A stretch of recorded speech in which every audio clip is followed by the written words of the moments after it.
Vanakkam. Vanakkam. Hi ma'am, how are you? Very well, thank you. You're a lawyer, politician and former union minister. How do you describe your journey in one word and why?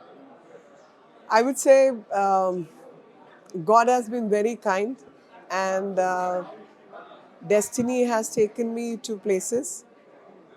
It's a life full of contentment and happy to have lived a very fulfilling life. What inspired to move from law into active politics? I call it destiny. I never decided to be in politics. I was virtually pulled into it.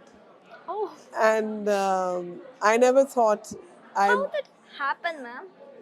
things happen and you really don't know how you get drawn into things. And it's only when, later in life you sit down and pause and you say, oh, I never wanted to do this. I never planned to do this, but I just happened to be there and I was flowing with the flow. Actually, it's a good thing. Yeah, it's a Yeah. good thing. It's a good You thing. don't have to worry about anything. No, no, no. Just go with the flow. No. Go with the flow. God has a plan which you can't see, and each one of us come with our destiny. Each one of us have certain tasks to do, and just do the right things. Rest will follow. As a member of parliament, what has been your biggest responsibility toward the people of New Delhi? Oh, I thought at that time two things. I felt. Because I lived a life mostly like a common citizen of this nation, and I felt many a times that our people did not have a place where they could approach a political office, and it was so hard for them to meet their representative who they had voted for. So, and I also felt these are the people who have made me who I am. These are the people who swear by me. These are the people who stand by me and literally take me in their hands. And a lot of affection is what I received. So I always felt responsible. I felt this office has to always be open for common people who can just walk in and leave their applications in writing with the phone number so that whatever is their grievance or complaint, I could forward those letters. Because when you receive things in writing, it's easy to track and it's easy to work with. Also, the truth or the falsity of a claim, the person making it will be responsible. So try to be approachable, try to meet, try to solve as many things. Not everything could be solved, but at the same time, everybody was heard, which was a good thing. Okay. Are you interested in problem solving things like So there are two kinds of people according to me. One who are the problem creators and the others who are the problem solvers. I find myself in the second category. problem solving? So I feel that God has blessed us all with the same amount of intelligence. It's how we use it. So some are disruptionist and destructive by temperament, and they are constantly finding faults and finding ways to pull others down, while there are others who are finding solutions to the problems. So I think being part of the solution finders is a much better life than the problem creators. Maybe like me? I'm so sure a whole lot of us are problem solvers. Okay. Which book has most inspired you? There's not one book, but I keep getting inspirations from many of our religious books. Religious books. Yes, Oh, okay. I mean, whenever I'm in trouble, which was just, uh, whenever you find it difficult to deal with some difficulties in life, traumas, for example. I lost someone very dear to me, one of my pets and all.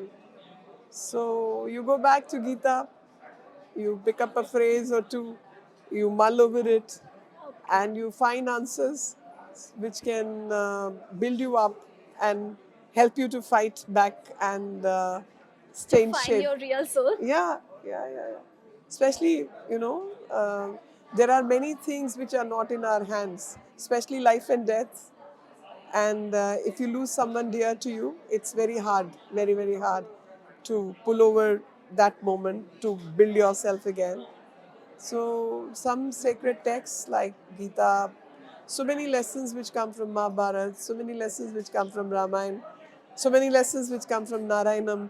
So, I love reading and I find many answers there. But that doesn't mean I only read religious books. I read a lot of political commentary, I read a lot of science and technology books. Um, I mean, whatever comes my way. Sometimes just the journals or the newspapers. So many things. So it's very hard to point finger on one. It's so spiritual. But that's good, man. Thank you. Okay. What are the key qualities a good leader must have in today's India? I think I always say I would rate a heart over head anytime. So while you need to be intelligent, but I think bigger than that, to have the heart in the right place, your consciousness in the right place, your focus on the right dream, what you want for your country, problem solver. Those are the qualities I look at anyone who, according to me, is the leader. So, no matter which field you're in, your consciousness has to carry you forward, and you have to have that determined conduct to take the things forward. Can I ask a personal question? How to become a better person? What person? Better person. Better person. Day by day. So the best way to do that is self-analysis. We call it Atmasar. Even all our scriptures say that. So whenever we go on our Monvrat or we go on our quieter side or we go to a temple or pray or whatever, the moment of quietness and the time which you spend with yourself is the time in which you mull over all the things which have happened in the past or what you have done or plan for the next. That is the moment when you can't lie to yourself. One knows exactly what has gone wrong and what lies ahead. So even when things are not going one's way or your way, to stay stead on the right path is what makes you who you are. It's very easy to get swayed away because you've lost, because you haven't got what you wanted, etc., etc. But to stay stead that no, my path is the right path and I'm going to be determinedly follow that, I think that is very, very important. So mirroring yourself, that facing yourself will make you better every day. What was your unforgettable moment in courtroom and in politics? So many moments. Court has huge memories and so many things one could do and one has done. Not one, but like when you argue your first case in the court, when you feel you've been foolish as a youngster, you need not have said that. Then some matters where you have made a huge impact and you got the word to change. So many instances. It's very hard to sort of point to Point to one. one. Yeah, yeah.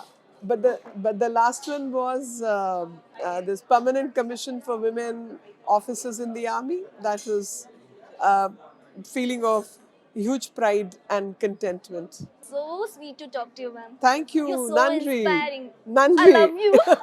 Thank you. Thank you. Thank you, Love you ma'am. too. Thank you. Watch Brio TV, Nandri.